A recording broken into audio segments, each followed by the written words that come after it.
Afan Pak, sebentar, semuanya berdiri dulu Pak, semuanya berdiri dulu, semua Afan, berdiri dulu semua, berdiri Pak, maaf Pak, berdiri dulu semua.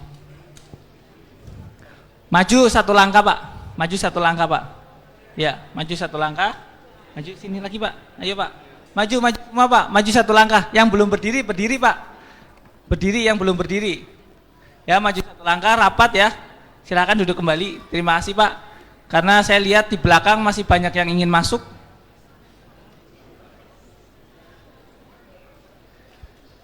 Ya, terima kasih.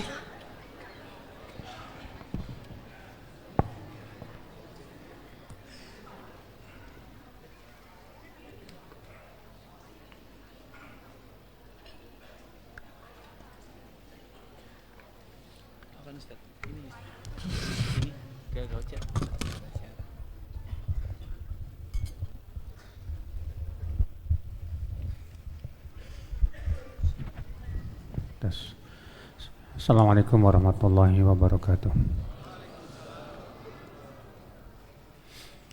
Innal hamdalillah nahmaduhu wa nasta'inuhu wa nastaghfiruh wa na'udzu billahi min shururi anfusina wa min sayyiati a'malina man yahdihillahu fala mudilla lahu wa man yudlil fala hadiya lahu wa asyhadu an la ilaha illallah wahdahu la syarika lahu wa asyhadu anna Muhammadan abduhu wa rasuluh. Qala Allah Ta'ala fi kitabihil karim, ya ayyuhalladzina amanu taqullaha haqqa tuqatih wa la tamutunna illa wa antum muslimun, amma ba'd.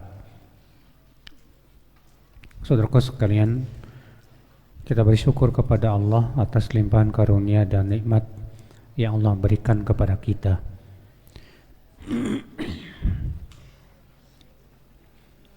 Kita alhamdulillah berada di hari-hari yang sangat utama, yaitu 10 awal bulan Dzulhijjah. Dan tentunya kita sangat dianjurkan untuk banyak beramal saleh. Rasulullah SAW bersabda, "Ma min ayyam al-amalu salihu fihi ahabbu ilallah min hadhil ayyamil 'ashr." Tidak ada hari-hari yang amalan soleh lebih dicintai oleh Allah dari 10 hari awal bulan Dzulhijjah ini. Berarti amalan soleh di hari-hari ini sangat dicintai oleh Allah, sangat utama sekali. Dan tentunya saudaraku seiman, amalan soleh keutamaannya agung di sisi Allah Subhanahu wa Ta'ala. Apa manfaat amal soleh untuk diri kita dan hidup kita? Tentunya saudaraku seiman, amalan soleh bermanfaat di dunia dan akhirat. Kita akan sebutkan itu yang pertama, manfaat yang bisa kita rasakan dari amalan soleh. Manfaat yang pertama, as-sa'adatu fid dunya wal akhirah. Kebahagiaan di dunia dan akhirat. Wal hayah at-tayyibah, dan kehidupan yang bahagia di dunia dan akhirat. Allah berfirman dalam surat An-Nahl ayat 97, "Man 'amila shalihan min dzakarin aw untha wa huwa mu'min falanuhyiyannahu hayatan thayyibah wa lanajziyannahum ajrahum bi ahsani ma kanu ya'malun." Siapa yang beramal saleh, baik ia laki-laki maupun perempuan, dalam keadaan ia mukmin, maka kami akan hidupkan ia di dunia dengan kehidupan yang baik, dan kami akan berikan balasan mereka di akhirat dengan diberikan pahala yang lebih baik daripada amal mereka. Subhanallah. Ibnu Katsir rahimahullah berkata dalam tafsirnya, "Hada wa'dun minallah Ini janji dari Allah Subhanahu wa taala. Liman amilan salihah, itu bagi orang yang beramal saleh. Min dzakarin aw untha, baik dia laki-laki maupun wanita. Wa qalbuhu mu'minun billah wa rasulih, sementara hatinya iman kepada Allah dan Rasulnya. Wa inna hadzal amal ma'mur bihi masyru'un min indillah, dan amalan yang diperintahkan tersebut memang disyariatkan oleh Allah. Bi an yuhyihu Allahu hayatan thayyibah fid dunya, yaitu Allah akan hidupkan ia di dunia dengan kehidupan yang baik. Wa an yajziyahu bi ahsani ma amilahu fid daril akhirah, dan di akhirat Allah akan berikan balasan yang lebih baik dari amal solehnya tersebut. Ini janjian dari Allah ya akhi, bahwa orang yang beriman, beramal soleh di dunia hidupnya baik. Karena amal soleh menimbulkan ketenangan dan ketentraman hati. Orang yang senantiasa zikir, tenang hatinya. Orang yang sholat, tenang hatinya. Lihat Allah menyebutkan tentang orang yang sholat, Pak.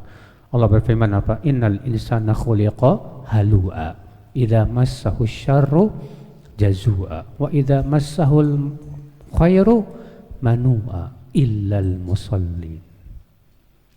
Sesungguhnya manusia tercipta dalam keadaan halu'. Hal itu apa? Suka keluh kesah. Apabila ditimpa kesusahan, jazur. Jazur itu gak sabaran. Wa idza massahul khair, kalau dikasih kesenangan, manur, koret, pelit. Lalu Allah mengecualikan, siapa yang tidak seperti itu? Illal musallin, kecuali orang yang sholat. Kecuali orang yang sholat. Sholatnya yang kayak gimana? Alladzina hum ala sholatihim daimun, yaitu yang senantiasa menjaga sholatnya. Perhatikan saudaraku seiman, sholat, zikir, puasa, amalan-amalan saleh, wallahi akhi, membentuk pribadi yang luar biasa sekali dalam kehidupan ini. Menimbulkan kesabaran saat susah, syukur saat senang, menjadikan dia senantiasa akal Islam, ya, orang yang senantiasa beramal saleh itu Pak tidak mudah ya terkena syahwat, penyakit syubhat. Maka dari itu ya akhi, ya, ini pahala di dunia, di akhirat dikasih surga. Dan kesenangan surga tidak ada putus-putusnya. Manfaat yang kedua dari amal saleh, yaitu dijaga harta kita, dijaga keturunan kita dan keluarga kita, dijaga sama Allah Subhanahu wa taala. Allah berfirman dalam surat An-Nisa ayat 9, wal yakhshal ladzina law taraku min khalfihim dzurriyyatan dhi'afan khafu 'alaihim falyattaqullah wal yaqulu qawlan sadida. Hendaklah orang-orang yang akan meninggalkan di belakang mereka anak-anak yang lemah, dan mereka khawatir terhadap anak-anaknya tersebut, hendaklah mereka bertakwa kepada Allah dan ucapkan ucapan-ucapan yang baik. Artinya kalau kita mengkhawatirkan anak-anak kita, keturunan kita yang masih pada kecil, orang-orang anak-anak lemah, kalau kita ingin anak-anak kita dijaga sama Allah, ya, Allah mengatakan apa? Falyattaqullah, hendaklah mereka bertakwa kepada Allah. Artinya kalau kita bertakwa, Allah jaga anak-anak kita, Allah jaga harta kita, Allah jaga keturunan kita. Allah juga berfirman dalam surat Al-Kahfi menceritakan tentang pertemuan Nabi Musa dengan siapa? Khadir, ya, di mana disebutkan dalam surat Al-Kahfi itu Khadir melihat sebuah dinding yang mau roboh. Lalu dibetulkan oleh Khadir dinding rumah tersebut. Lalu Nabi Musa berkata, kenapa engkau tidak minta upahnya? Maka Khadir pun kemudian menjelaskan, ya, milik siapa dan kenapa? Kata beliau, wa ammal jidar fakana li ghulamaini yatimaini fil madinati wa kana tahtahu kanzul lahuma wa kana abuhuma salihah fa arada rabbuka ay yablugha ashuddahuma wa yastakhrija kanzahuma rahmatan min rabbik. Adapun dinding yang hampir roboh itu milik dua anak yatim di kota tersebut. Dan di bawah dinding, di bawah rumah tersebut, ya, ada harta karun yang ditinggalkan oleh bapaknya. Dan dulu bapaknya soleh. Maka Allah ingin agar keduanya tumbuh dewasa. Dan kemudian mereka bisa mengeluarkan harta karun tersebut sebagai kasih sayang Allah kepada bapaknya. Lihat Pak, Allah mengatakan gara-gara bapaknya soleh, anaknya dijaga sama Allah. Dijaga sama Allah Pak. Maka dari itulah, ya, ikhwata Islam saudaraku seiman, Sa'id bin Jubair berkata kepada anaknya, la azidanna min salati li ajlika ya bunay. Aku akan tambah solatku. Itu semua demi kebaikanmu hai anakku. Ikhwata Islam saudaraku seiman. Maka siapa yang beramal soleh, beriman, bertakwa, maka Allah akan jaga hartanya, dijaga. Iya. Antum sedekah, membantu fakir miskin, memperhatikan orang-orang susah, Allah jaga harta antum. Antum puasa, sholat tahajud, baca Quran, Allah jaga anak-anak antum. Ini janji dari Allah subhanahu wa ta'ala, saudaraku seiman. Rasulullah SAW sabda, ihfadillah yahfadka. Jaga Allah, niscaya Allah akan jaga kamu. Maksudnya jaga Allah gimana? Artinya jaga perintah-perintah Allah, jaga larangan-larangan Allah, jaga batasan-batasan Allah, niscaya Allah akan jaga kamu. Kata Ibn Rajab, Allah jaga kamu pada badanmu, pada hartamu, pada keluargamu, dan Allah jaga kamu saat kamu sakaratul maut, sehingga kamu bisa mati di atas la ilaha illallah. Subhanallah saudaraku seiman, itu amal soleh luar biasa. Manfaat yang ketiga dari amal soleh saudaraku, apa itu? Sababun li tafrijil humum wa kashfil humum wal kurubat wa qada'il hajat. Amal soleh itu sebab Pak dihilangkannya kesusahan hidup kita, dipenuhinya kebutuhan kita. Itu amal soleh. Maka orang yang beramal soleh, Allah penuhi kebutuhan hidupnya biiznillah. Allah berfirman, wa may yattaqillaha yaj'al lahu makhraja wa yarzuqhu min haitsu la yahtasib. Siapa yang bertakwa kepada Allah, Allah akan jadikan untuk dia makhraj. Apa itu makhraj? Jalan keluar dari kesempitan hidupnya, Pak. Dan Allah akan berikan rezeki dari arah yang tidak disangka-sangka. Tuh. Ini janji dari siapa? Dari Allah. Allah juga berfirman, wa may yattaqillaha yaj'al lahu min amrihi yusra. Siapa yang bertakwa kepada Allah, Allah akan jadikan urusannya mudah.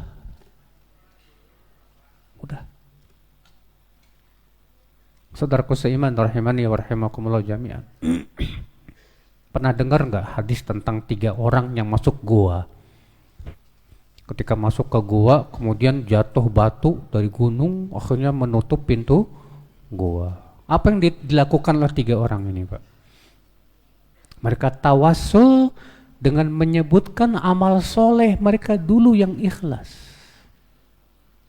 Yang pertama bertawasul dengan bakti dia kepada orang tuanya. Yang kedua bertawasul dengan meninggalkan maksiat zina. Dan yang ketiga bertawasul dengan amal soleh apa? Amanah. Sehingga Allah pun selamatkan mereka, ya akhir Islam saudaraku seiman. Rahimani wa rahimakum jami'an. Maka dari itu ya akhi, amal soleh itu luar biasa, Pak. Ada seorang sahabat berkata, ya Rasulullah, bagaimana kalau aku jadikan semua doaku sholawat untukmu? Apa kata Rasulullah? Idzan tukfahammuka wa yukfar dzambuka. Kalau begitu keinginanmu akan tercapai dan dosamu akan diampuni. Subhanallah, saudaraku seiman.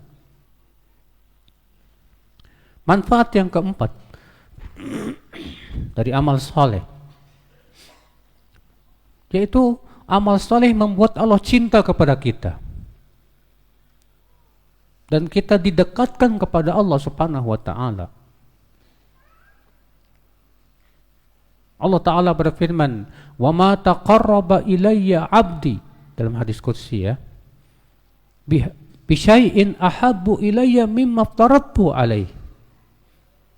Tidaklah hambaku taqarrub, mendekat kepadaku dengan sesuatu yang paling aku cintai dari apa yang aku wajibkan kepadanya. Artinya amal yang wajib itu yang paling dicintai oleh Allah.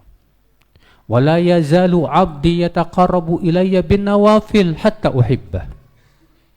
Dan hambaku senantiasa bertaqarrub kepadaku dengan yang sunnah-sunnah sehingga aku pun mencintai dia. Masya Allah. Bayangkan, kita banyak bertaqarrub kepada Allah bukan dengan yang wajib tapi juga yang sunnah. Bukan cuma sholat 5 waktu tapi sholat sunnah rawatib dijaga. Bukan hanya puasa Ramadan tapi puasa sunnah juga dijaga. Bukan hanya zakat tapi juga sedekah sunnah dijaga. Maka orang ini kata Allah apa?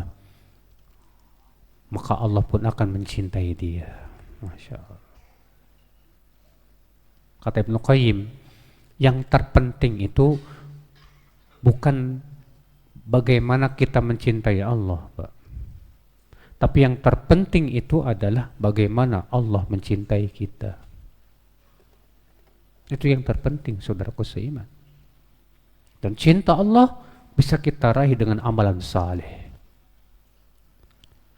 Manfaat yang kelima, bahwa amalan saleh menyebabkan makhluk pun akan menyukai orang itu. Bukan hanya Allah cinta kepada dia, tapi Allah jadikan makhluk-makhluk pun mencintai dia, Pak. Ya. Allah berfirman dalam surat Maryam ayat 96. Innal ladzina amanu wa amilus solihat sayaj'alu lahumur rahmanu wudda. Sesungguhnya orang yang beriman dan beramal saleh, Allah akan jadikan untuk mereka kecintaan. Ya. Apa maksudnya kecintaan? Ai fid dunya fi suduri ibadil mu'minin. Di dunia dijadikan dia dicintai oleh orang-orang beriman.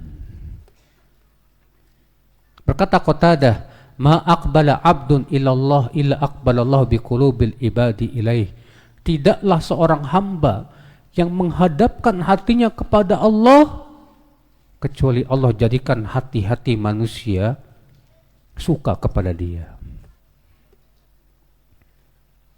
Saudaraku seiman rahimani wa rahimakumullah jami'an. Manfaat yang kelima. Yang keberapa? Yang keenam. Yaitu al-bisyarah indal maut. Saat meninggalnya diberikan kabar gembira dengan jannah. Saat mau meninggal, Pak, mau sakaratul maut itu sudah dikasih kabar gembira, bayangkan. Allah berfirman dalam surat Fussilat ayat 30-32. Innal ladzina qalu rabbuna Allah thumma istaqamu tatanazzalu alaihimul malaikatu alla takhafu wa la tahzanu wa abshiru bil jannati allati kuntum tu'adun. Sesungguhnya orang-orang yang berkata, Rabb kami Allah, kemudian istiqomah, maka akan turun kepada mereka saat kematiannya para malaikat. Apa kata malaikat? Jangan kalian bersedih hati. Jangan kalian merasa takut. Bergembiralah dengan surga yang telah dijanjikan kepada kalian. Masya Allah, bayangkan Pak, orang yang suka beriman dan beramal soleh itu ya, pas meninggalnya saja sudah dikasih kabar gembira, bayangkan. Manfaat yang selanjutnya, yang ketujuh apa Pak? Aman dari adab kubur. Aman dari adab kubur. Sebagaimana disebutkan dalam hadis Nabi sallallahu alaihi wasallam dari hadis Abu Hurairah, Rasulullah SAW sabda, "Innal mayyit idza wudi'a fi qabri, innahu yasma'u khafqa ni'alihim hina yuluna mudbirin." Hina yuwalluna mudbirin. Sesungguhnya mayat ketika telah diletakkan di kuburannya, sudah dikuburin itu ya, maka si mayat masih bisa mendengar suara terompah kaki sendal-sendal orang yang mengantarnya ketika mereka telah pulang. Fa in kana min mu'minan, jika si mayat ini mukmin, kanatis shalah inda ra'si, maka salat itu akan menjaga di kepalanya, Pak. Iya. Wa kana siyam an yamini, puasa akan menjaga di sebelah kanannya. Wa kana zakah an shimali, zakat akan berjaga di sebelah kirinya.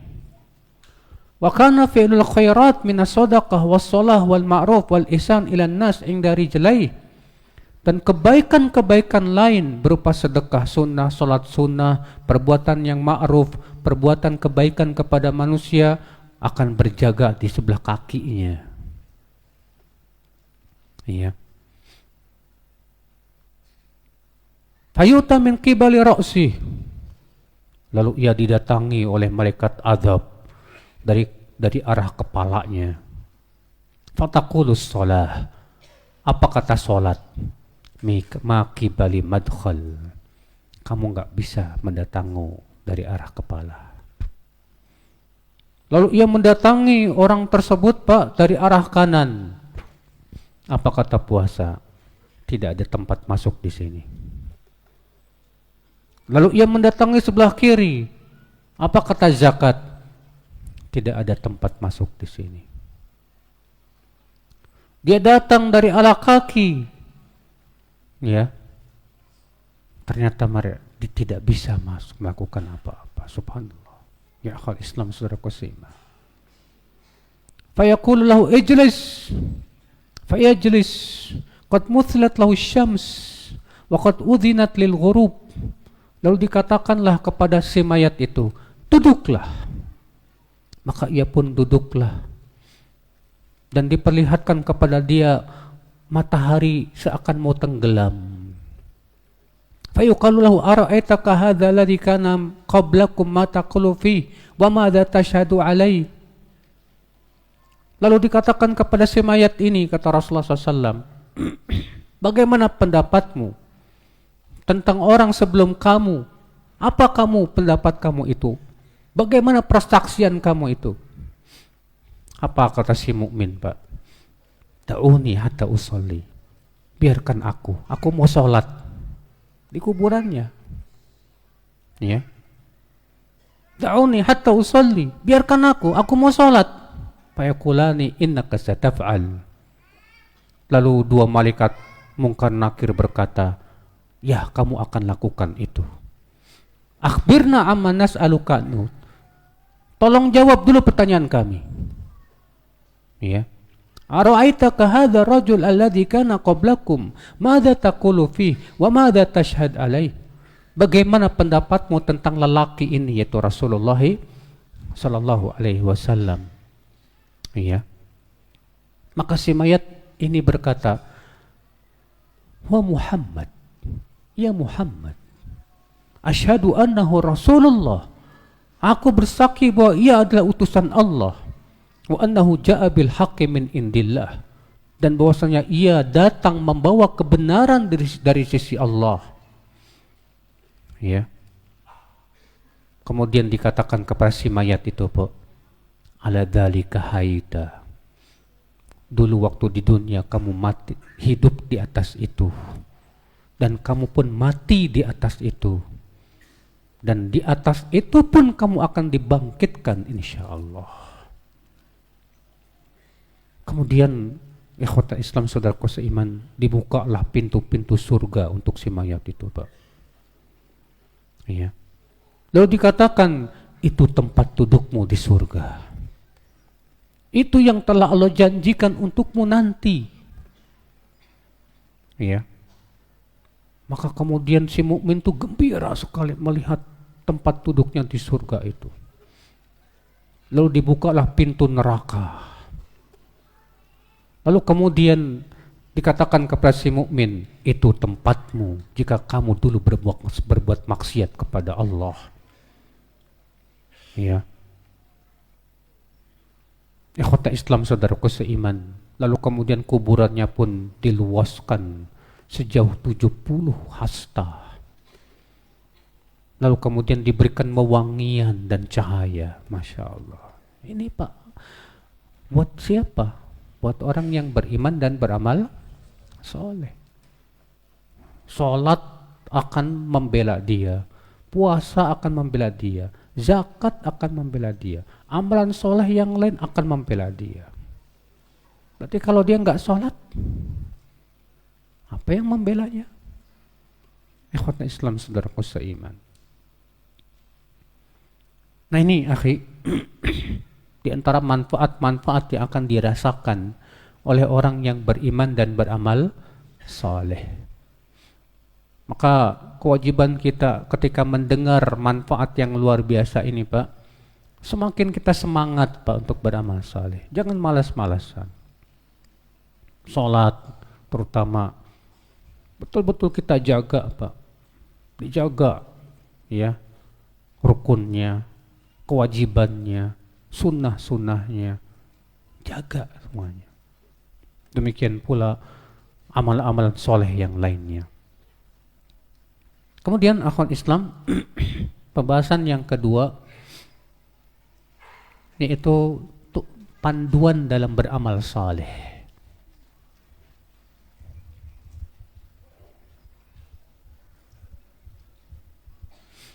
Dalam beramal saleh kita harus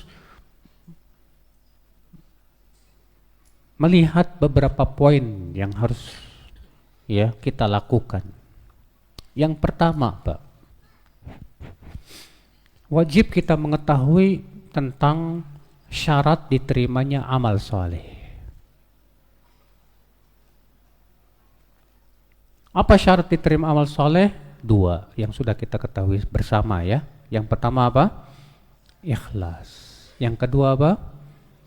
Mutaba'ah, sesuai dengan tuntunan Rasulullah sallallahu alaihi wasallam. Ikhlas tapi enggak sesuai dengan tuntunan Rasul, diterima enggak, Pak? Enggak. Sesuai dengan tuntunan Rasul tapi enggak ikhlas, diterima? Tidak akan diterima, Pak. Akan diterima kalau memenuhi dua syarat tadi, ikhlas dan sesuai dengan tuntunan Rasulullah SAW. Sesuai dengan tuntunan Rasulullah, bagaimana maksudnya? Kata Syekh Utsaimin, dalam 6 perkara. Sesuai dengan tuntunan Rasulullah SAW dalam 6 perkara, Pak. Yang pertama, dalam sifat dan tata cara. Dalam sifat dan apa? Dan tata cara. Contoh, cara sholatnya ya harus sesuai dengan cara sholat Rasulullah SAW. Cara puasanya harus sesuai dengan puasanya Rasulullah SAW.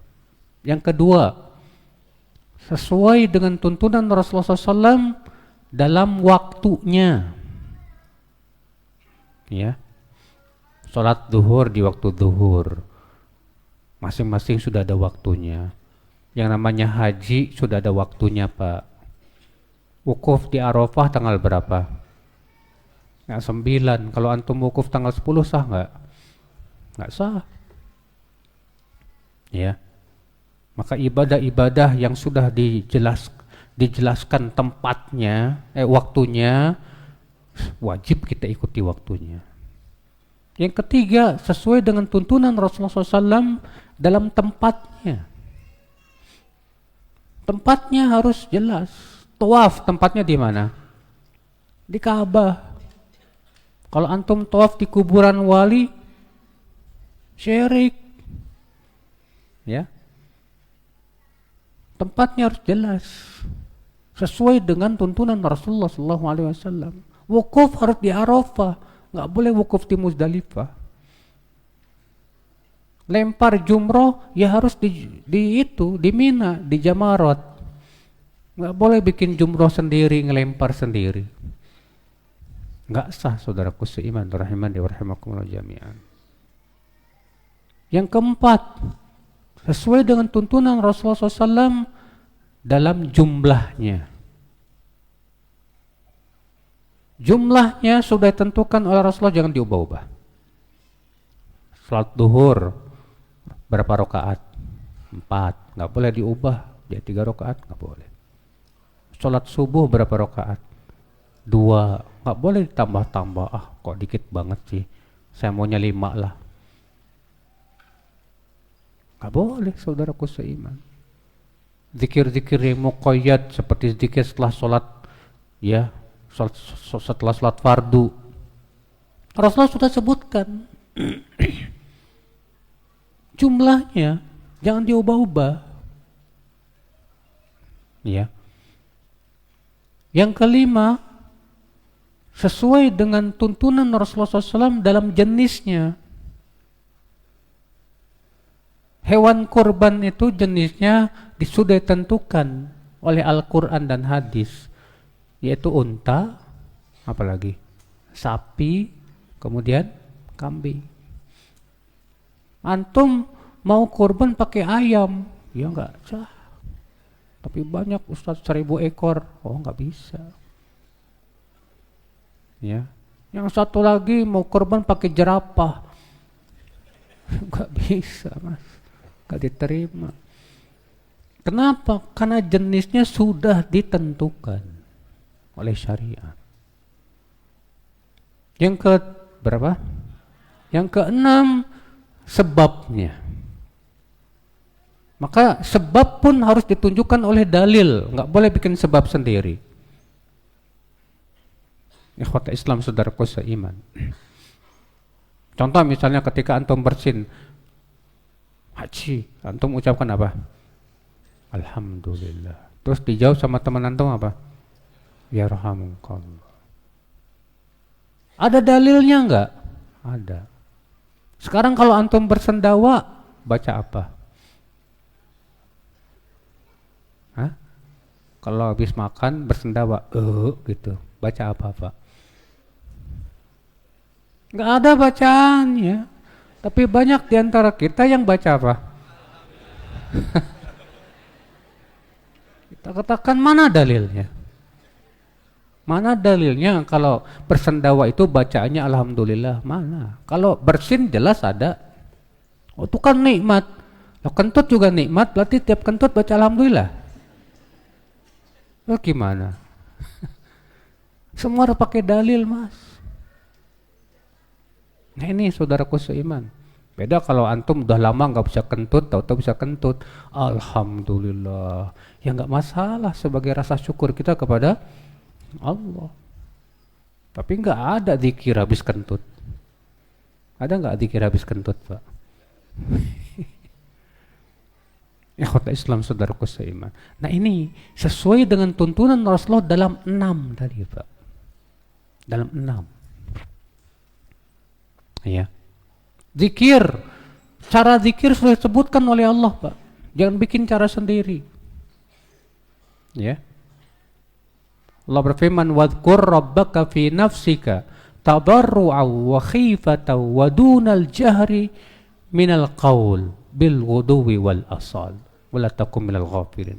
Berzikirlah kepada Allah pada dirimu dengan penuh tadarru dan rasa takut, dan suara yang tidak dikeraskan. Tuh lihat, cara zikir seperti itu, penuh tadarru dengan suara yang tidak keras, penuh kekhusyuan. Lah ini zikirnya sambil loncat-loncat. Pernah lihat nggak, Pak? Ada orang zikir sampai kepalanya itu wah goyang-goyang gini. Seperti itu zikir yang diajarkan Rasul? Bukan. Nggak sesuai dengan perintah Allah dalam surat Al-A'raf tadi ayat 205. Saudaraku seiman rahimani wa rahimakumullah jami'an. Nah ini yang pertama, wajib memperhatikan syarat diterimanya apa? Ibadah. Apa syarat diterimanya ibadah tadi? Yang pertama, ikhlas. Yang kedua, sesuai dengan tuntunan Rasulullah. Maka dari itu kewajiban kita sebelum kita beramal, wajib kita periksa 2 tadi. Pertama, periksa hati kita ikhlas apa enggak. Jangan sampai, Pak, kita beramal soleh niatnya pengen dapat dunia. Ada orang, Pak, saya mau infakin mobil Vios saya aja, mudah-mudahan diganti Camry. Niatnya pengen diganti Camry, coba, Pak. Sementara Allah mengatakan di dalam surat apa? Hud ayat 15-16, "Maka na yuridul hayatad dunya wa zinataha nuwaffi ilaihim a'malahum fiha wa hum fiha la yubkhasun." Siapa yang menginginkan dunia dan perhiasannya, kami akan berikan apa yang dia niatkan tersebut dari amalnya tanpa dikurangi. Tapi mereka di akhirat tidak mendapat apapun kecuali api neraka. Batal amalnya, sia-sia usahanya. Gara-gara niatnya hanya pengen dapat apa? Dunia. Hati-hati saudaraku seiman. Makanya dalam kitab Tauhid ada sebuah bab minasyirk iradatul insan bi amalihi dunya. Bab termasuk kesyirikan seseorang menginginkan dunia dari amal solehnya. Termasuk syirik, termasuk itu, Pak. Hati-hati, niatnya jangan salah. Untuk menuntut ilmu, niatnya pengen disebut ulama. Waduh, repot itu, Pak. Sebagaimana dalam riwayat Muslim dari hadis Abu Hurairah. Kata Rasulullah SAW, salasatun awwalu man tuqda bihim yaumal qiyamah. Ada 3 orang yang pertama kali dilempar ke dalam api neraka. Siapa yang pertama? Alim dan qari. Allah tanya dia, apa amalmu? Kata dia, ya Allah, ta'allamtul ilma wa 'allamtuhun nas wa qara'tul qur'ana li ajlik.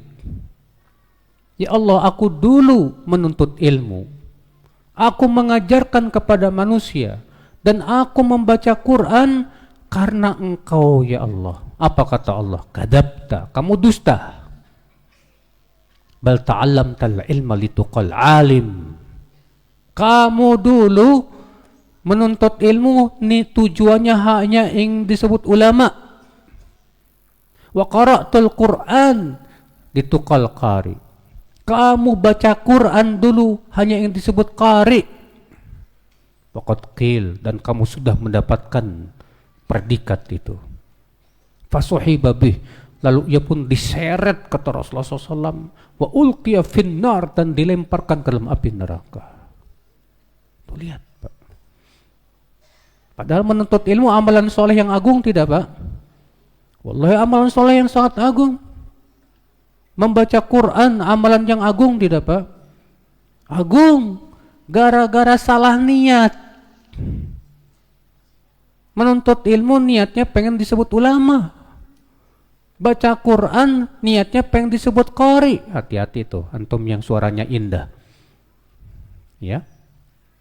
Orang yang suaranya indah jadi imam. Itu buat menjaga keikhlasan tuh berat sekali Pak. Makanya dalam riwayat yang disahihkan oleh Syekh Albani, aktsaru ummati nifaqan qurra'uhum. Kebanyakan umatku yang terkena penyakit munafik itu qori-qorinya. Kata para ulama yang dimaksud dengan penyakit munafik di sini itu riya. Saudaraku seiman rahimani wa rahimakumullah jami'an. Perhatikan ya akhi, amal soleh kita jangan sampai dibatalkan oleh Allah Subhanahu wa taala. Keikhlasan itu penting untuk kita jaga, saudaraku seiman. Rahimani wa rahimakumullah jami'an. Ya. Yang kedua, akhi, yang harus diperhatikan, poin yang kedua. Jaga amal soleh kita agar tidak rusak dan batal. Jaga amal soleh kita agar tidak rusak dan batal. Apa yang merusak amal soleh? Banyak Pak. Yang pertama, riya. Riya merusak amal. Bukan cuma merusak, batal, habis. Gak dikasih pahala, udah. Dan sudah kita sebutkan tadi hadisnya. Ya. Yang pertama kali masuk neraka, yang pertama siapa? Alim dan qari. Yang kedua siapa? Orang yang mati syahid.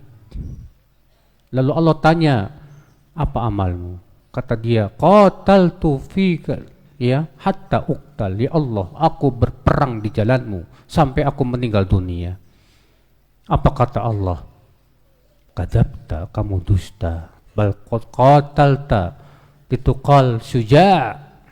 Kamu dulu berperang itu hanya ingin disebut pemberani, pahlawan. Dan kamu sudah mendapatkan sebutan itu. Diseret, dilemparkan ke dalam api neraka. Ikhwata Islam, saudaraku seiman. Yang kedua, apa yang bisa membatalkan, merusak amal Pak? Ujub. Ujub itu merusak amal, bahkan membatalkan. Kata Syekh Utsaimin, al-ujbu muhbitun lil amal. Ujub itu membatalkan amal. Rasulullah SAW sabda, "Lau lam tudnibu khasyitu ma huwa akbar min dzalik." Al-ujub, al-ujub. Kalau kalian tidak pernah berbuat dosa, aku khawatir yang lebih berat dari itu. Itu kalian terkena penyakit ujub. Ujub. Ujub karena hafal Quran. Ujub karena hafal hadis. Ujub karena banyak beramal soleh, sudah haji berkali-kali, sudah umroh berkali-kali. Ujub Pak. Merasa dirinya lebih dari orang lain. Ya. Ini musibah ya akhwal Islam, orang yang terkena ujub hanya karena gara-gara dia beramal soleh. Bahkan Al-Imam Al-Ajurri dalam kitab beliau Asy-Syariah menyebutkan bahwa orang yang ujub dengan amal solehnya itu terkena penyakit qadariyah. Antum tahu enggak qadariyah? Qadariyah itu sebuah firqah yang meyakini bahwa Allah belum mentakdirkan segala sesuatu dan bahwa Allah tidak menciptakan perbuatan manusia. Tapi manusialah yang menciptakan perbuatan dirinya. Nah, orang yang ujub seakan-akan berkata, amalan yang saya lakukan ini semua murni perbuatan saya. Kalau Ahlussunnah meyakini amalan soleh yang kita lakukan ini Pak, karunia dari Allah. Allah yang memberikan kekuatan kita untuk beramal soleh. Kalau kita sadar bahwa kita beramal soleh itu adalah karunia dari Allah, insya Allah nggak ujub. Tapi ketika kita menganggap bahwa amal soleh itu adalah hasil saya sendiri, tanpa campur tangan dari Allah, ujub biasanya, Pak. Dari sinilah ya akhul Islam, ya, Syekhul Islam Ibnu Taimiyah mengatakan ya, bahwa ujub itu ada jenis kesyirikannya, Pak. Makanya dia bisa membatalkan amal. Apalagi kalau disertai dengan kesombongan. Merasa lebih hebat, lebih baik ketika melihat orang lain dia meremehkan. Antum misalnya merasa udah lama ngajinya, udah 10 tahun, udah hebat bahasa Arabnya, udah bisa baca kitab gundul lah, ya. Udah banyak ilmunya. Terus pas ngelihat orang yang baru ngaji, ente siapa? Ente junior, aneh senior nih. Wah, nanti kita kena sombong, Mas. Hati-hati itu, Pak. Itu bisa merusak amal, Pak. Makanya para salafus soleh, mereka khawatir dengan penyakit satu ini, Pak. Takut. Ya. Makanya salafus soleh itu, Pak, mereka berusaha menyembunyikan amal mereka supaya mereka tidak terkena penyakit ria, ujub dan yang lainnya. Nasallallahu salamata wal afiyah. Akhwal Islam, di antara hal yang merusak amal apa lagi, Pak? Di antara perkara yang bisa merusak amal soleh kita, Pak,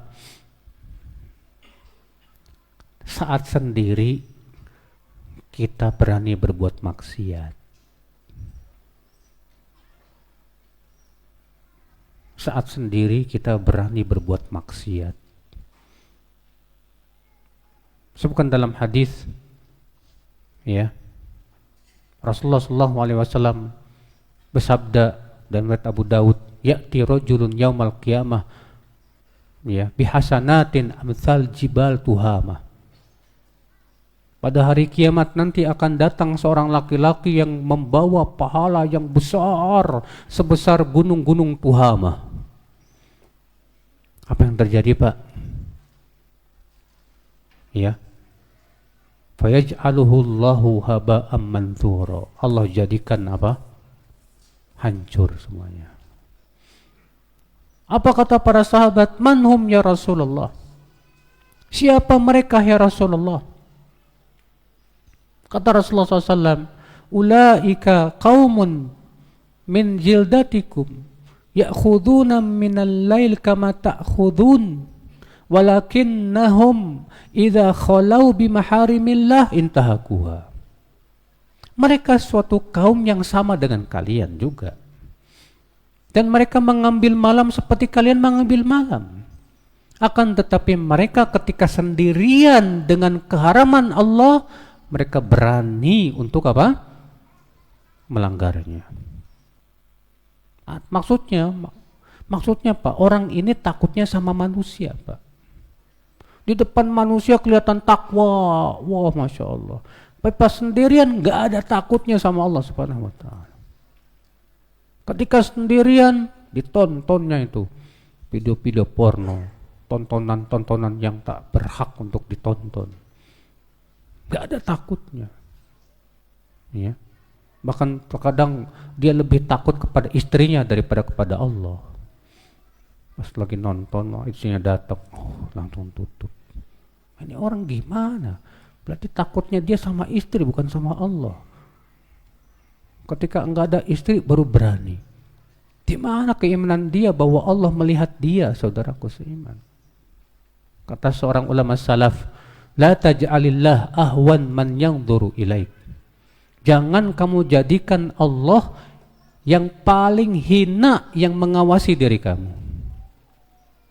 Jangan jadikan Allah yang paling hina, Pak, yang mengawasi diri kita. Kita kalau berada di suatu tempat yang ada CCTV-nya, kita kan hati-hati. Ya enggak, Pak? Ya. Takut ketahuan. Ya. Ketika nggak ada CCTV, kita berani berbuat maksiat. Berarti sama saja dia menganggap Pak Allah itu ya nggak sehebat CCTV. Musibah ya akhul Islam, saudaraku seiman. Rahimani wa rahimakumullah jami'an. Ini akhi, ini bisa merusak apa? Amal.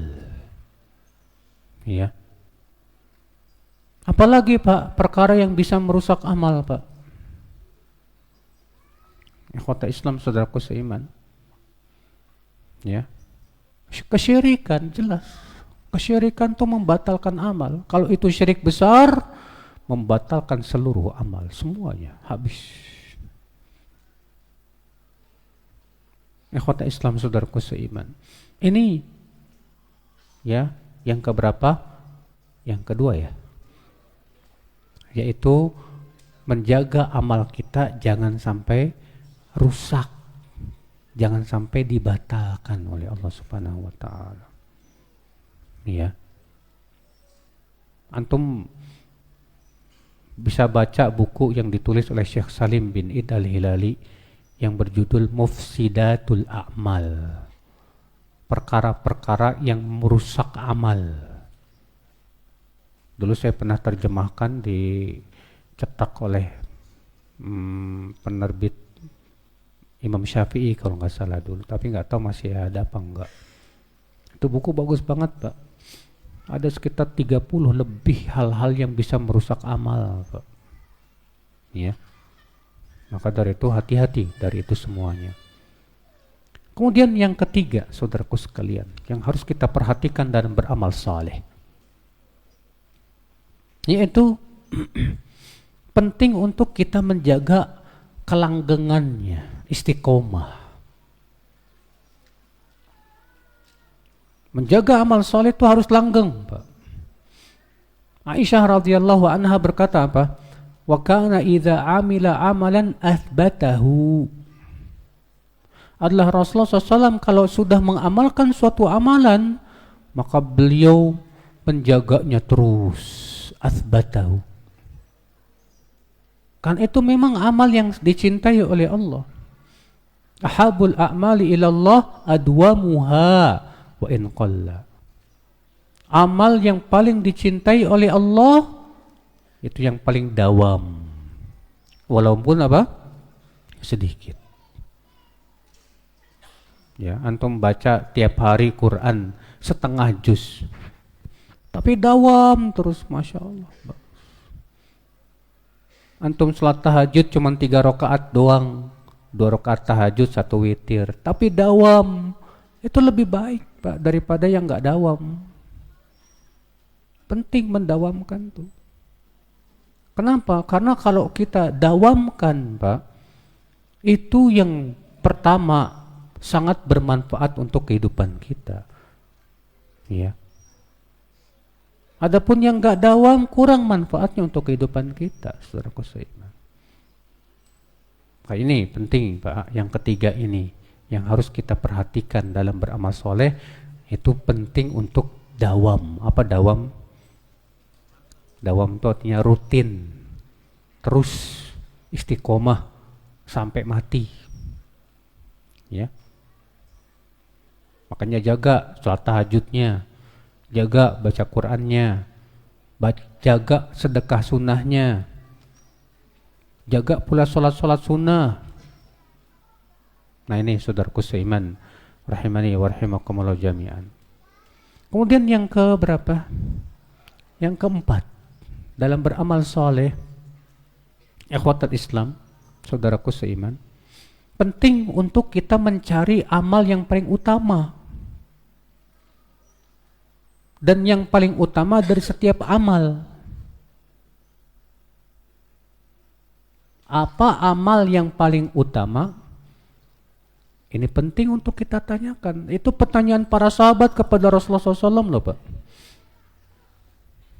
Abdullah bin Mas'ud bertanya, ya Rasulullah, ayyul amali afdal? Wahai Rasulullah, amal apa yang paling utama ya Rasulullah? Abdullah bin Amr bin Al-As bertanya, ya Rasulullah, ayul islami khair? Wahai Rasulullah, amal apa yang paling dicintai oleh yang paling baik? Islam apa yang paling baik wahai Rasulullah? Sahabat lain bertanya, ayul amal ahabbu ilallah? Amal apa yang paling dicintai oleh Allah? Tuh lihat. Pertanyaan-pertanyaan ini kenapa diajukan oleh para sahabat, Pak? Karena ini penting. Kita dalam beramal soleh itu jangan asal, Pak. Yang penting saya beramal lah, yang penting saya bersedekah lah. Oh, nggak bisa begitu dalam beramal, saudaraku. Makanya cari amalan yang paling utama pertama, dan yang paling utama pada setiap amal. Contoh, antum mau sholat 5 waktu, atau jelas amalan yang paling utama. Kita pikirkan lagi, apa sholat 5 waktu yang paling utama? Sholat berjamaah. Karena Rasul mengatakan sholat berjamaah lebih baik 27 kali lipat daripada sholat apa? Sendiri. Kita mau sholat berjamaah, tanya lagi, sholat berjamaah yang paling utama yang kayak gimana? Kata Rasulullah, sholat seseorang bersama 3 orang lebih besar pahalanya daripada bersama 2 orang. Bersama 4 orang lebih besar pahalanya daripada bersama 3 orang. Semakin banyak, semakin besar pahalanya. Ya. Berarti sholat berjamaah yang paling besar pahalanya kayak gimana, Pak? Yang paling banyak sholat jamaahnya. Alhamdulillah di masjid-masjid sunnah rata-rata rame, Pak. Ya. Karena mereka paham bahwa sholat berjamaah hukumnya apa? Wajib buat laki-laki. Oke, alhamdulillah udah dapat nih masjidnya paling rame sini, masya Allah. Pikir lagi, yang paling besar palanya apa? Di saf pertama. Khairu sufufi rijal awwaluha. Sebaik-baik saf laki-laki yang paling pertama. Dan sebaik-baik saf perempuan paling terakhir. Tapi aneh loh, Pak. Banyak ikhwan yang senang terakhir, Pak. Iya. Saya lihat ada seorang ikhwan itu kerjaannya masbuk terus. Ya. Sampai ada seorang jamaah bilang ke saya, Ustadz, si fulan tuh kerjaannya masbuk mulu. Coba kamu tanya kenapa sebabnya. Ya. Dipanggil sama Allah, harusnya kan kita bergegas dong. Ini kok nyantai-nyantai, lebih senang main game. La ilaha illallah. Makanya akhul Islam, saudaraku seiman, rahimani wa rahimakumullah jami'an. Ya. Jangan seperti itu. Nah ini, Pak. Jadi kita berusaha dalam beramal soleh mencari amalan yang paling utama. Taib. Sekarang antum, ya, kita semua berada di 10 awal Dzulhijjah. 10 awal Dzulhijjah ini amalan yang paling utama apa? Ada yang tahu? Apa amal yang paling utama di 10 awal Dzulhijjah? Yang dilakukan oleh para salafus saleh. Zikir.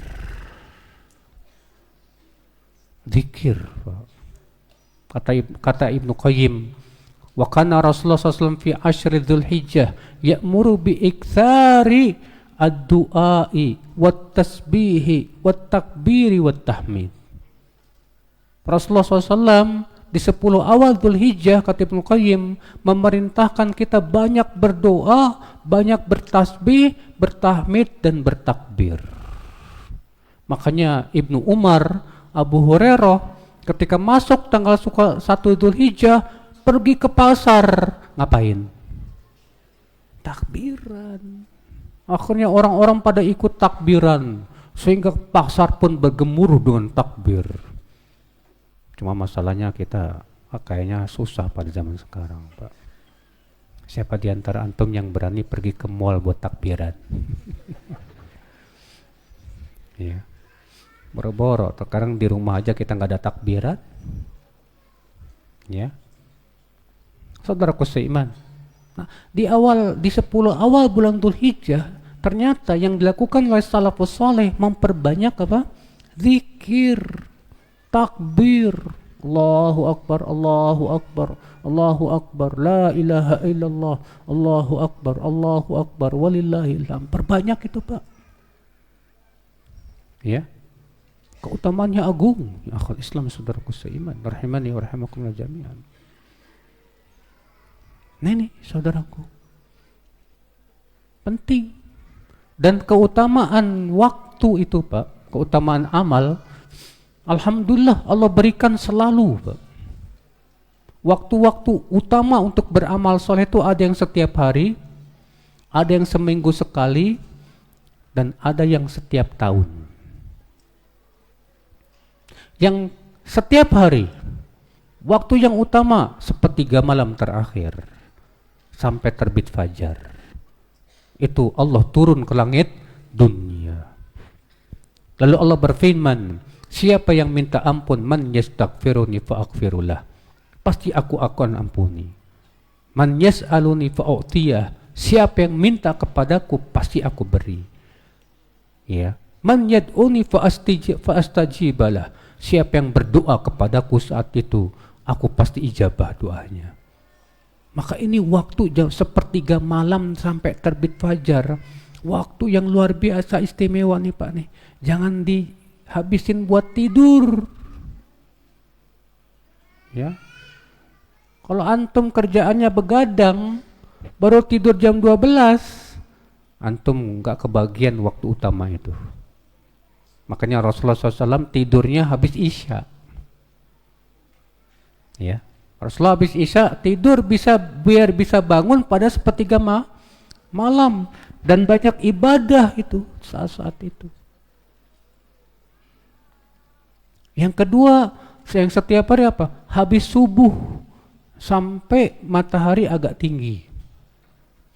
Maka ini waktu yang sangat utama untuk zikir. Rasulullah SAW kebiasaannya dalam riwayat Muslim begitu. Habis sholat subuh, zikir, Pak. Zikir beliau. Sampai kapan? Sampai matahari agak tinggi. Ya. Nah ini saudaraku seiman. Keutamaan yang ketiga apa? Yang setiap hari ya. Waktu yang ketiga yang utama ketika sebelum zawal. Sebelum apa? Zawal. Sampai tergelincir matahari. Itu waktu dibukanya pintu-pintu langit, Pak. Waktu dibukanya pintu-pintu langit. Masya Allah. Kemudian setelah asar sampai maghrib. Itu keutamaan yang agung untuk berzikir kepada Allah Subhanahu wa taala. Makanya Allah mengatakan wasabbihuhu bukratan wa asila. Bertasbihlah di waktu pagi dan petang. Jadilah kita orang yang banyak berzikir saat-saat itu, Pak. Dari habis subuh sampai matahari agak tinggi, dari habis asar sampai terbenam matahari, banyaklah kita berzikir kepada Allah, terutama zikir pagi dan petang. Habis maghrib sampai isya, amal yang paling utama apa, Pak? Ada yang tahu? Waktu antara maghrib dan isya itu amal yang paling utama apa? Rasulullah SAW memperbanyak sholat. Dalam hadis Abu Hurairah disebutkan, Rasulullah SAW memperbanyak sholat antara maghrib dan isya. Sholat lagi, 2 rakaat lagi, 2 rakaat lagi, 2 rakaat lagi, terus sampai isya. Bahkan Anas bin Malik ketika menafsirkan firman Allah, ya, dalam surat Az-Zariyat, Allah mengatakan, ya, innal muttaqina fi jannati wa uyun akhidhina ma atahum rabbuhum innahum kanu qabla dzalika muhsinin kanu qalilan minal laili ma yahja'un wa bil ashari hum yastaghfirun. Sesungguhnya orang yang bertakwa berada di dalam surga dan mata air yang mengalir. Mereka mengambil kenikmatan yang Allah berikan dahulu mereka di dunia, termasuk orang-orang yang berbuat ihsan. Dahulu mereka sedikit tidurnya di waktu malam. Kata Anas apa? Mereka sholat antara maghrib dan isya. Sholat antara maghrib dan isya. Berapa rakaat? Yang sahih nggak ada bilangan jumlahnya, sebanyak-banyaknya. Iya. Nah ini termasuk sunnah yang hilang, Pak, di zaman sekarang. Banyak di antara kita kalau menunggu antara maghrib dan isya nggak ada yang sholat, Pak. Mungkin baca Quran dan yang lainnya. Padahal Rasulullah SAW menggunakan waktu antara maghrib dan isya itu apa? Untuk apa? Untuk memperbanyak sholat, Pak. Sholat. Setelah isya, yang paling utama apa? Tidur. Kalau kita ngapain? Begadang. Ya. Setelah isya yang paling utama apa? Tidur. Karena Rasulullah SAW yakrahun naum qoblal isya wa yakrahu ya al-hadith ba'daha. Rasulullah SAW tidak suka tidur sebelum isya dan tidak suka ngobrol setelah isya. Kecuali kalau untuk mengobrol masalah-masalah agama, ilmu dan yang lainnya, nggak apa-apa. Nah ini terkadang kita lebih senang ngapain, Pak, habis isya, Pak? Kelayaban, ngobrol ngalor ngidul sana sini, nggak ada manfaatnya. Udah, daripada kayak gitu mendingan tidur aja deh. Ya, tidur sampai persepertiga malam terakhir. Ana jamin kalau antum tidurnya habis isya, antum bisa untuk sholat tahajud, Pak, biiznillah. Tapi kalau antum tidurnya jam 12 malam, khalas, sudah lewat waktu-waktu yang utama itu, Pak. Ikhwata Islam, saudaraku seiman, waktu duha, amalan yang paling utama ngapain?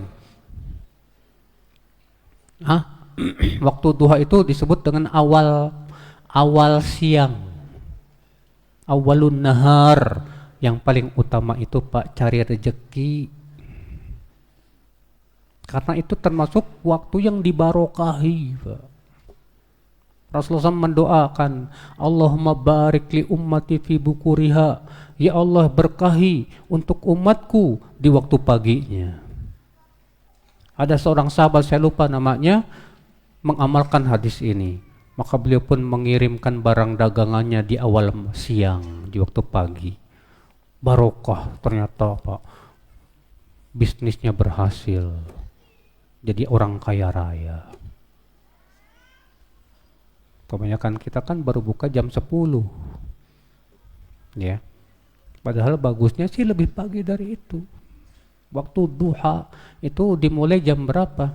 Ketika matahari terbit agak naik sedikit, naik ya sekitar 15 menit. Itu waktu, kata Al Hasan Al Basri, itu waktu Allah membagi-bagi rezeki. Ya. Saudaraku seiman, rahimani wa rahimakumullah jami'an. Nah ini akhi. Adapun yang seminggu sekali hari Jumat, maka itu waktu yang utama untuk banyak beribadah. Rasulullah SAW mengatakan, man roha fis sa'atil ula faka'annama qaraba badana. Siapa yang pergi Jumatan di saat yang pertama, seakan-akan ia bertakarub, berkurban dengan unta. Siapa yang pergi di waktu kedua, seakan-akan ia berkorban dengan apa? Sapi. Siapa yang pergi di waktu yang ketiga, seakan-akan berkorban dengan apa? Kambing. Siapa yang pergi di waktu keempat, dengan apa? Ayam. Siapa yang pergi ke waktu kelima, telur. Pertanyaannya, waktu pertama jam berapa? Waktu kedua jam berapa? Waktu ketiga jam berapa? Sebutkan dalam hadis innalil jum'ati itnata asyarata sa'ah. Hari Jumat itu ada 12 jam. 12 saat. Berarti kalau dari Jumatan mundur 5 jam. Misalnya jam 12 zuhur. Mundur 5 jam, jam berapa? Jam 7. Berarti jam 7 itu waktu yang pertama. Antum pergi jam 7. Jam 8 waktu yang kedua. Jam 9 waktu yang ketiga. Jam 10 waktu yang keempat. Jam 11 waktu yang kelima. Kita datangnya jam berapa? Setengah 12. Berarti dapat berapa? Setengah telur. Kita terkadang datang jam 11 masih kosong, Pak. Wah, saya dapat saat pertama ini. Padahal telur. Makanya kenapa Rasulullah menyuruh kita banyak ibadah? Karena utama, Pak. Masya Allah. Memperbanyak sholat, zikir, baca Quran selama di masjid itu, Pak. Ikhwata Islam, saudaraku seiman, rahimani wa rahimakumullah jami'an. Adapun yang setahun sekali, yang pertama Ramadan. Ramadan, Masya Allah, keutamanya aja semua kita sudah tahu lah. Yang kedua, Ashhurul Haram, bulan-bulan haram. Bulan-bulan haram ada berapa? Ada 4. Yang pertama, Dzulqa'dah, Dzulhijjah, Muharram, Rajab. Tuh lihat, 4 bulan. Sekarang kita di bulan awal Dzulhijjah. Yang 10 awal bulan Dzulhijjah ini afdalu ayyamid dunya. Hari-hari yang paling utama di dunia ini, bahkan lebih dari bulan Ramadan. Kalau dibandingkan 10 awal Dzulhijjah ini dibandingkan Ramadan, 10 terakhir Ramadan, mana yang lebih utama? Sekarang, Pak, kata para ulama. Kecuali malam Lailatul Qadar. Tapi untuk secara keseluruhannya 10 awal bulan Dzulhijjah ini yang paling utama. Hari-hari dunia yang paling istimewa. Kita sekarang berada di sini nih, Pak. Makanya sayang banget kalau kita banyak lalainya. Ya. Di 10 awal ini, Pak, mari kita banyakin dzikir. Banyakin dzikir. Banyak amal soleh, sedekah, puasa. Antum kalau mau puasa dari tanggal 1 sampai 9 silahkan. Boleh menurut jumhur ulama. Ya. Tapi kalau antum maunya puasa Daud silahkan. Maunya puasa Senin Kamis doang silahkan. Yang jelas kita berlomba-lomba dalam apa? Amal soleh, saudaraku seiman. Ikhwata Islam, saudaraku seiman. Tapi Ustaz, saya harus kerja ke kantor. Di kantor banyakin zikir. Subhanallah, alhamdulillah, la ilaha illallah, Allahu akbar, subhanallah, alhamdulillah. Ya. Masya Allah, ikhwata Islam, saudaraku seiman. Rahimani wa rahimakumullah jami'an. Nah ini, akhi, waktu-waktu yang utama. Penting kita untuk memahami waktu-waktu yang utama ini, saudaraku seiman. Rahimani wa rahimakumullah jami'an. Kemudian, akhi, poin berikutnya yang harus diperhatikan dalam beramal saleh.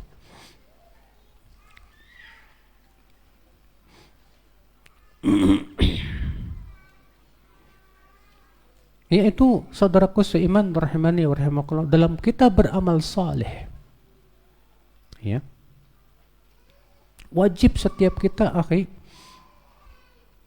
untuk memikirkan tentang bagaimana beramal soleh sesuatu yang sesuai dengan pemahaman salafus saleh. Jangan sampai memahami dengan sesuatu yang tidak diamalkan oleh salafus saleh. Ini faedah ini disebutkan Imam Asy-Syatibi dalam kitab Al-Muwafaqat. Beliau berkata, Setiap dalil itu tidak lepas dari pemahaman salafus saleh. Imma dalil itu dipahami secara terus-menerus oleh salafus saleh, atau pada kebanyakan waktu, atau tidak ada satupun salafus saleh yang mengamalkannya. Saya berikan contoh, Pak. Rasulullah SAW menganjurkan sholat berjamaah tidak? Baik. Apakah sholat berjamaah itu masuk padanya sholat duha?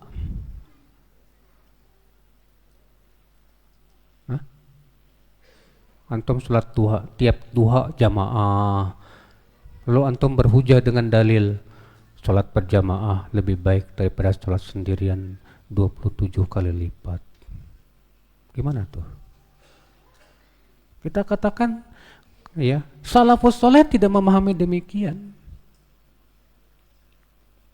Syekhul Islam Taimiyah mengatakan untuk sholat duha boleh berjamaah sekali-kali. Karena para sahabat, para salafus saleh tidak pernah mendawamkan berjamaah untuk sholat duha. Sekali-kali boleh. Ya. Mana dalilnya bahwa sholat duha boleh sekali-kali? Hadis Al-Bara bin Malik, Itban bin Malik, di mana Itban mengundang Rasulullah SAW untuk sholat di rumahnya. Itban berkata, "Ya Rasulullah, aku buta, ya Rasulullah, gak bisa ngelihat jalan, dan aku imam di kaumku, dan kalau hujan itu banjir sehingga aku gak bisa pergi ke masjid. Aku berharap engkau datang ke rumahku, ya Rasulullah, untuk sholat di tempat yang aku akan jadikan sebagai musola." Datanglah Rasulullah dengan beberapa sahabatnya, Pak. Lalu Rasul bersabda, "Di mana tempat yang kamu suka untuk aku sholat?" Ditunjukkan oleh Itban. Maka Rasul pun sholat bersama beberapa sahabatnya jamaah.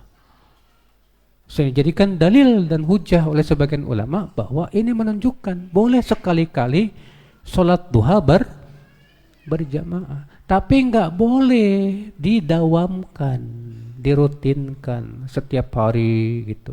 Karena para sahabat tidak pernah melakukan seperti itu.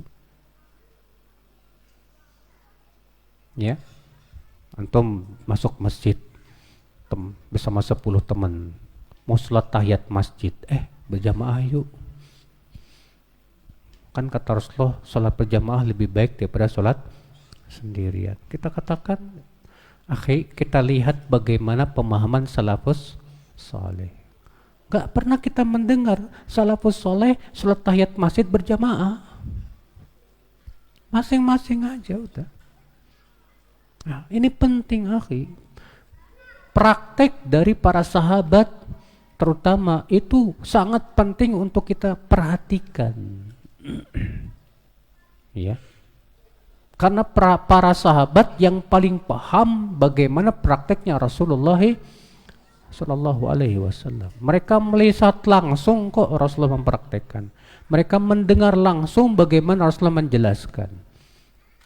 Makanya kalau kita tidak merujuk salafus soleh dalam pengamalannya, payah, Pak. Ya. Rasulullah bersabda, "Isna'u li ali Ja'far tu'aman." Buatkan makanan untuk keluarga Ja'far, karena mereka telah ditimpa kematian. Ya.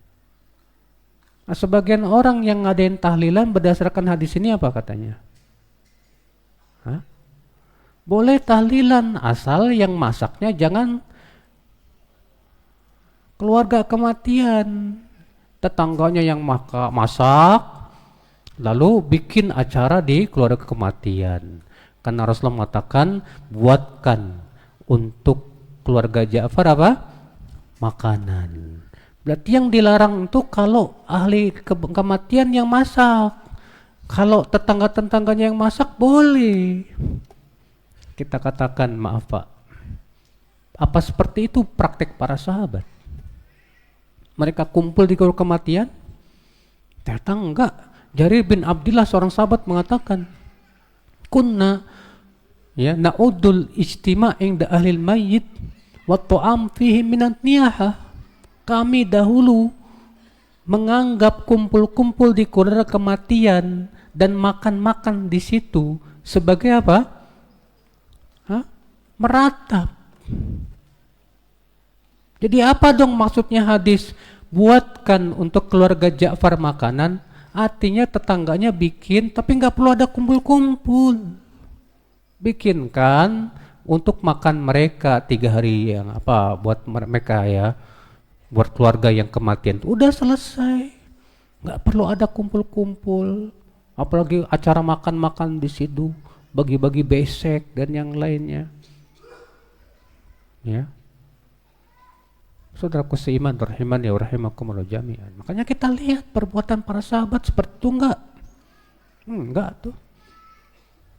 Ya. Bahkan yang ada justru larangan. Nah, ini di sini penting, Pak. Praktek para sahabat terhadap suatu perintah dalam hadis berupa amal itu penting untuk kita rujuk. Supaya kita tidak sembarangan dalam memahami hadis Rasul. Karena sebagian orang mengatakan ini sesuai dengan tuntunan Rasul. Mana ada hadisnya nih? Maka kita tanya, prakteknya para sahabat gimana? Karena mereka yang lebih paham dari kita loh, Mas. Kalau tidak sesuai dengan praktek para sahabat, hati-hati antum. Nah, ini saudaraku seiman rahimani wa rahimakumullah jami'an. Ini poin yang penting juga yang harus diperhatikan. Karena kata para ulama, sesuatu yang tidak pernah dilakukan oleh para sahabat, Pak, sesuatu yang tidak pernah dilakukan oleh para sahabat, padahal pendorongnya ada dan penghalangnya tidak ada, maka itu perbuatan bid'ah. Maka itu perbuatan apa? Bid'ah. Orang yang merayakan Maulid Nabi, Pak, merayakan apa? Maulid Nabi, berdalil dengan ayat, qul bi fadlillahi wa bi rahmati fa bidzalika falyafrahu. Katakanlah dengan karunia Allah dan rahmatnya hendaklah mereka gembira. Kata mereka apa? Bukankah kelahiran Rasulullah itu karunia Allah yang besar? Bukankah kelahiran Rasulullah SAW itu rahmat Allah yang sangat besar? Kita disuruh gembira sama Allah. Nah, kita katakan, tak dulu Pak, praktek para sahabat gembiranya gimana? Apa pernah para sahabat gembiranya dengan merayakan? Ada para sahabat yang merayakan? Tidak ada. Padahal mereka orang yang paling cinta kepada siapa? Rasulullah SAW. Siapa yang lebih cinta kepada Rasulullah? Kita atau para sahabat? Para sahabat. Tapi kenapa mereka tidak ada yang melakukan itu? Tidak pula tabi'in, tidak pula tabi'ut tabi'in. Lau kana khairan lasabaquna ilaih. Kalaulah itu baik, pasti sudah didahulu oleh para sahabat Rasulullah SAW. Kejadian Isra dan Mi'raj termasuk kejadian besar tidak, Pak? Besar tidak? Ada enggak para sahabat nanya ke Rasulullah, "Hai Rasulullah, itu kapan terjadinya biar kita rayain?" Ada? Enggak ada. Bahkan para ulama berbeda pendapat tentang kapan terjadinya sampai 5 pendapat kalau enggak salah, Pak. Ada yang mengatakan terjadi bulan Ramadan. Ada yang mengatakan terjadi di bulan Rajab. Ada yang mengatakan terjadi di bulan Syawal. Dan ternyata masing-masing pendapat tidak ada dalilnya sama sekali. Dan anehnya, pada itu kejadian yang sangat penting. Gak ada para sahabat nanya ke Rasulullah, Rasulullah itu tanggal berapa? Bulan apa? Biar kita rayain loh. Gak ada pertanyaan para sahabat. Kalau itu penting untuk dirayakan, pasti yang pertama kali bertanya siapa? Para sahabat. Mereka yang mengamalkan, saudaraku seiman. Tapi ketika tidak ada para sahabat yang melakukannya, Itu menunjukkan itu tidak disyariatkan, saudaraku. Sementara kita, kalau Isra Mi'raj Pak, semangat banget ya, buat merayakan Rajaban ini Pak. Ya. Subhanallah, ya ikhwatul Islam, saudaraku seiman. Di sini ya akhi, sekali lagi penting sekali untuk kita melihat bagaimana praktek para sahabat dalam mengamalkan suatu amal, ya, agar kita tidak tersesat jalan. Demikian, saya kira cukup sampai di sini. Kita buka tanya jawab sampai jam 11.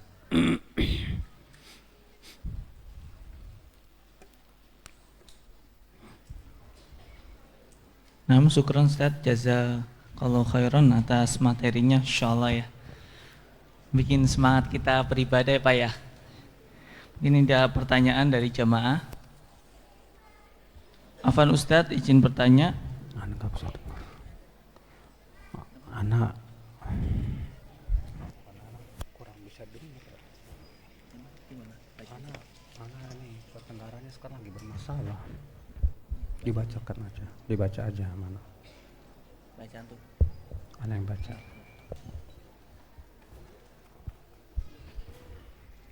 Ya Afan, anak ulangin. Afan Ustadz, izin bertanya. Satu di antara cara beramal soleh yaitu mendawamkan amalan tersebut. Terus bagaimana dengan amalan-amalan seorang wanita yang sedang haid? Dengan datangnya haid, maka amalan tersebut terpotong. Apa ya? Anak qadarullah udah beberapa bulan nih susah dengar. Jadi anak baca aja.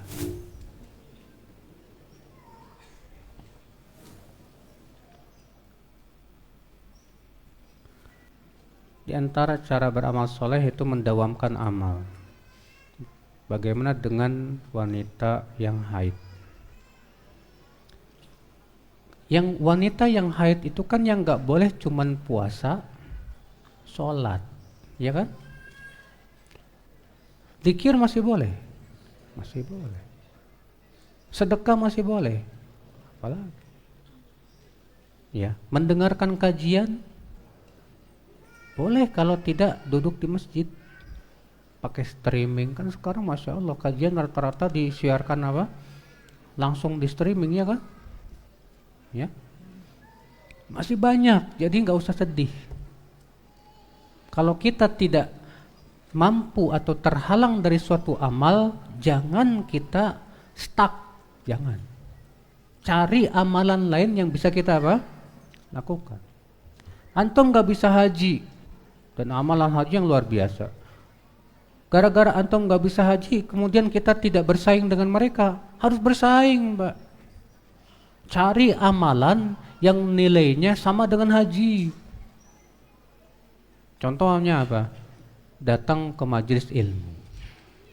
Rasulullah SAW sabda, disebutkan dalam hadis, man goda ilal masjid aw roha la yuridu illa an yata'allama khairan aw yu'allima khairan raja'a ya bi ajril hajj taman hajjatuhu.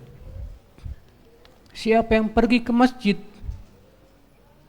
tidak ada niat kecuali untuk mengajarkan ilmu atau mempelajari ilmu, maka ia pulang dalam keadaan membawa pahala haji sempurna hajinya. Luar biasa, saudaraku seiman. Jadi kalau kita nggak bisa mengamalkan suatu amalan, jangan kita stuck. Kita cari amalan lain yang pahalanya sama besar. Ya, begitu cara berlomba-lomba. Seperti halnya di zaman Rasulullah SAW.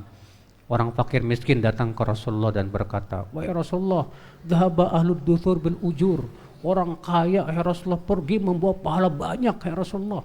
Yusalluna kama nusalli, wa yasumuna kama nasum, wa yatasaddaquna bifuduli amwalim, wa la natasaddaq, wa yahujjun, wa ya'tamirun, ya wa yujahidun. Wahai Rasulullah, orang kaya pergi membawa pahala banyak, ya Rasulullah. Mereka sholat seperti kami sholat, Mereka puasa sebagaimana kami puasa. Dan mereka bisa sedekah, kami enggak. Mereka bisa haji, bisa umroh, kami enggak. Apa kata para Rasulullah? Menuntun kepada amalan lain. Kata Rasulullah, awala adulukum ala amal idza amiltumuhu ya talhaquna man sabaqakum. Maukah aku tunjukkan kalian kepada amal yang kalau kalian mengamalkannya, kalian bisa mengejar tuh orang-orang yang sudah mendahului kalian itu. Apa itu Rasulullah? Ucapkan setelah sholat, subhanallah 33 kali, alhamdulillah 33 kali, Allahu Akbar 34 kali. Diamalkan sama orang miskin. Rupanya orang kaya tahu. Akhirnya orang kaya mengamalkan. Waduh, orang miskin datang lagi ke Rasulullah. Hai Rasulullah, orang kaya tahu amalan kami.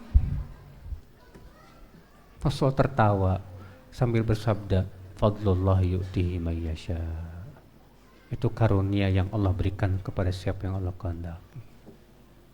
Makanya paling susah itu Pak, mengejar amal orang kaya yang bersyukur. Oh susah itu Pak. Ya, kita tahajud, mereka tahajud. Kita apa? Puasa sunnah, mereka puasa sunnah. Kita zikir, mereka zikir. Tapi mereka bisa sedekah, kita enggak. Mereka bisa haji, umroh, kita enggak. Ya, gimana lagi? Tapi jangan kita bersedih hati, tetap berlomba-lomba. Ya. Bagaimana caranya agar kita bisa beramal soleh dengan ikhlas?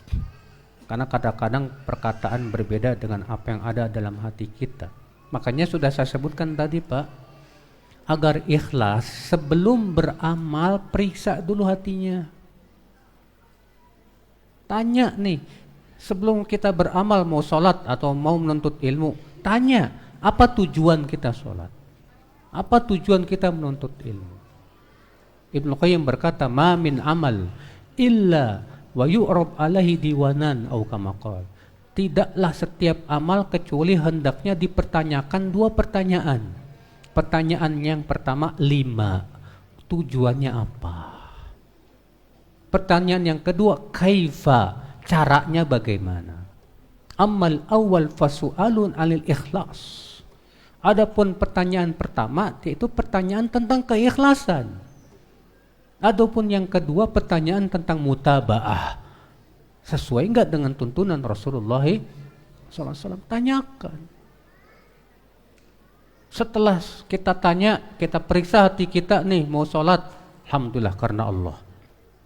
Setelah kita sedang sholat, ketika sedang sholat kita gunakan apa Pak? Muraqabah. Awasi terus keikhlasan kita. Karena bisa jadi di tengah jalan keikhlasan kita melenceng Pak, berubah.